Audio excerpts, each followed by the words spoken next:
मागील वर्षी आमचे भाऊ जितेंद्र पालंडे हे आमच्या घोडोली गावातून डोली या ठिकाणी दवाखान्यात जात होते आणि दवाखान्यात जात असताना या पुलावरती कोणत्याही प्रकारे संरक्षण कठडे नसल्यामुळे त्या इथून त्यांचे गाडीसकट वाहून गेलेले व ते अद्याप पण आम्हाला सापडले. अतिशय दुःखनीय अशी गोष्ट त्यावेळी घडलेली आहे.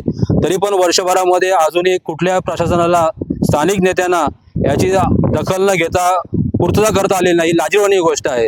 वारंवार शाखा अभियंता असे रायगड जिल्ह्याचे असतील, आता काल परवा माझ्या माहितीत मिळाल्यानुसार शाखा अभियंता सुदर्शन आगलावे हे या ठिकाणी येऊन गेले व त्यांनी पाणी केल्यानंतर त्यांनी सांगितलं की या ठिकाणी संरक्षण कठडे व्हायला पाहिजेत, रस्ता व्हायला पाहिजे, पूल व्हायला पाहिजे. पण जर प्रशासकीय अधिकारी असं म्हणत असतील की हे व्हायला पाहिजे म्हणजे करणार कोण? हे करण्याची जबाबदारी कुणाची? प्रशासकीय अधिकाऱ्यांची किंवा ग्रामस्थांची आहे.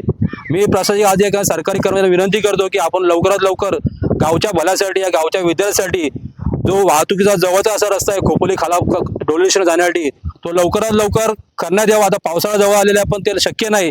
पण निदान कमीत कमी या पुलाला संरक्षण कठडे जेवढे लवकरात लवकर बसतील त्यामुळे येणाऱ्या जाणाऱ्या विद्यार्थ्यांना महिला मंडळींना थोडं एक चांगला कवच होईल. येणाऱ्या लवकर काळात हा रस्ता हा पूल हवा अशी मी प्रशासकीय अधिकाऱ्यांना विनंती करतो. आमचा हा पूल ब्रिज आहे तो घोडवली नावंडे गावातून आजूला जोडलेला रस्ता आहे, पूल आहे. या पुलावरून शाळेतली मुलं, महिला हॉस्पिटलला जाण्यासाठी तसेच आम्हाला खोपोलीला आणि ट्रेनला जाण्यासाठी हा एकमेव आमचा रस्ता आहे. आणि या पुलाची दुरावस्था आज गेली 5 वर्ष अशीच आहे. आम्ही जिल्हा परिषद बरोबर पत्रव्यवहार गावकऱ्यांनी करून सुद्धा प्रशासनाने याच्याकडे लक्ष दिलं नाही. फक्त पावसाळा आला की येतात, पाहणी करतात, बोर्ड लावून जातात की इथून प्रवास करायचा नाही. मग आम्ही प्रवास करायचा तरी कुठून? आमची शाळेतली मुलं जेव्हा ह्या पुलावरून जातात तेव्हा आमची महिला म्हणजे त्या मुलांची आई एकदम जीव मुठीत घेऊन मुलांना ह्या ब्रिजवरून पाठवत असते, कारण की दुसरा पर्याय सुद्धा आमच्या समोर नाही आहे.